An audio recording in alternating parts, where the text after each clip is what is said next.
Hello friends, இன்றைக்கி நம்ம சேனலில் சப்பாத்தி பூரிக்கு ஒரு best combo side டிஷ்ஷான matar paneer எப்படி செய்யுதுன்னு வாங்க பார்க்கலாம்.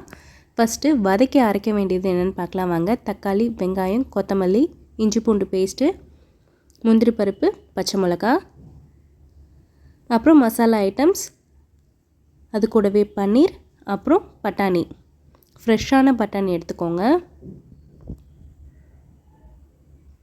வாங்க இப்போ ப்ரிப்ரேஷனுக்கு ஸ்டார்ட் பண்ணிடலாம். ஃபஸ்ட்டு கடாயில் எண்ணெய் சேர்த்துக்கோங்க. எண்ணெய் நல்லா ஹீட் ஆனோடனே ஃபஸ்ட்டு பன்னீரை நம்ம ஃப்ரை பண்ணிக்கலாம்.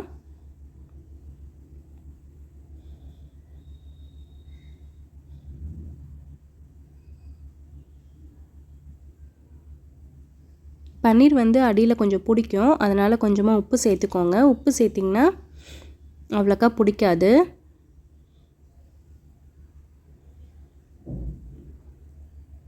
பன்னீர்லாம் நல்லா ஃப்ரை ஆயிடுச்சு. இப்போ இது ஒரு பிளேட்டில் நம்ம ட்ரான்ஸ்ஃபர் பண்ணி வச்சுக்கலாம்.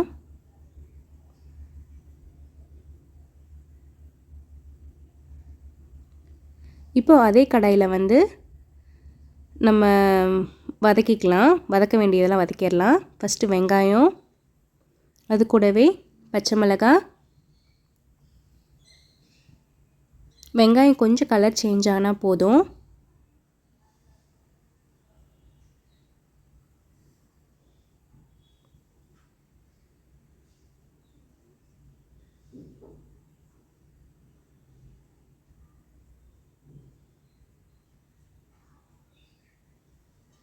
இப்போ வெங்காயம் நல்லா வதங்கிருச்சு. இப்போ நம்ம தக்காளி சேர்த்துக்கலாம்.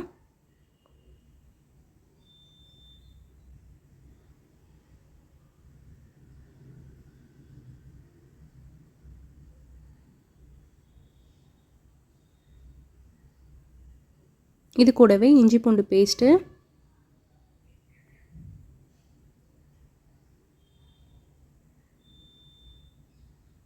இஞ்சி பூண்டோட பச்சை வாசம் போகிற வரைக்கும் வதக்கிக்கோங்க.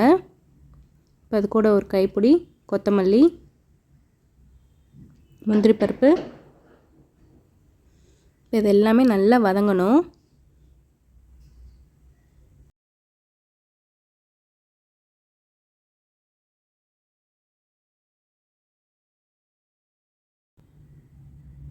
இதெல்லாம் நல்லா வதங்கி பைண்டாகி வந்திருக்கு.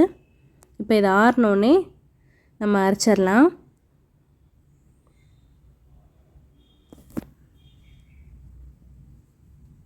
இப்போ நல்லா ஆறிடுச்சு. இப்போ ஒரு மிக்ஸி ஜாரில் இது எல்லாத்தையும் சேர்த்து நல்லா ஃபைன் பேஸ்ட்டாக அரைச்சிக்கோங்க.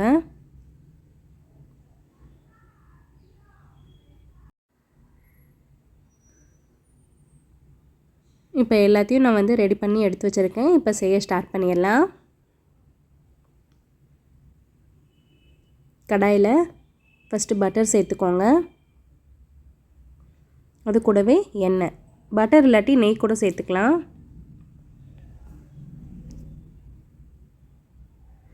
இது கூட நம்ம பிரியாணி ஐட்டம்ஸ்லாம் சேர்த்துக்கலாம். ஸ்டாரு, பட்டை, கிராம்பு, பிரியாணி இலை, என்ன இருக்கோ அது எல்லாமே சேர்த்துக்கலாம்.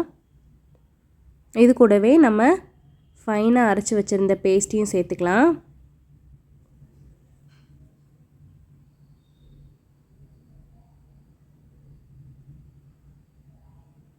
நல்லா மிக்ஸ் பண்ணி விடுங்க. இப்போ இது கூட நம்ம மசாலாலாம் சேர்த்துக்கலாம். ஃபஸ்ட்டு மஞ்சள் தூள், மிளகாத்தூள், காஷ்மீரி சில்லி, மல்லித்தூள்,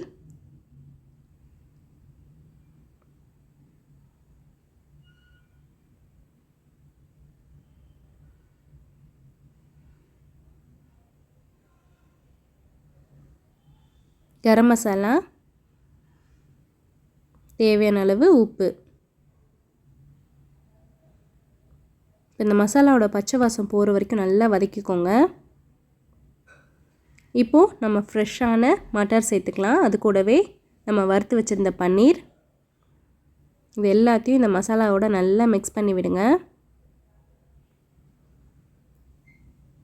இப்போது தண்ணி சேர்த்துக்கலாம். உங்களுக்கு எந்த அளவுக்கு கெட்டியாக வேணுமோ இல்லை திக்காக வேணுமோ அந்தளவு தண்ணி சேர்த்துக்கோங்க. நான் இன்றைக்கி ஒரு 2 கப் தண்ணி சேர்த்துக்கிறேன்.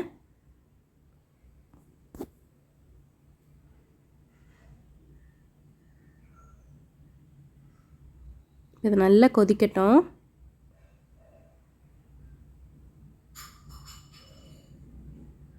பட்டாணி நல்லா வேகணும். ஃப்ரெஷ் பட்டாணினால டக்குன்னு வெந்துடும், அதனால் ஒன்றும் பிரச்சனை இல்லை. பட்டாணி வெந்துருச்சுன்னா நீங்கள் கொத்தமல்லி தூவி விட்ருங்க. அது கூடவே கொஞ்சமாக கஸ்தூரி மேத்தி சேர்த்துக்கலாம். நல்ல ஒரு அரோமாவாக இருக்கும். இது எல்லாத்தையும் நல்லா மிக்ஸ் பண்ணி விட்டுடலாம்.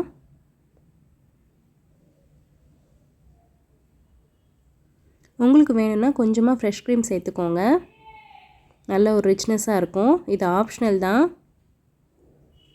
இல்லைன்னா லாஸ்ட்டில் ஒரு ஸ்பூன் பட்டர் சேர்த்துக்கோங்க.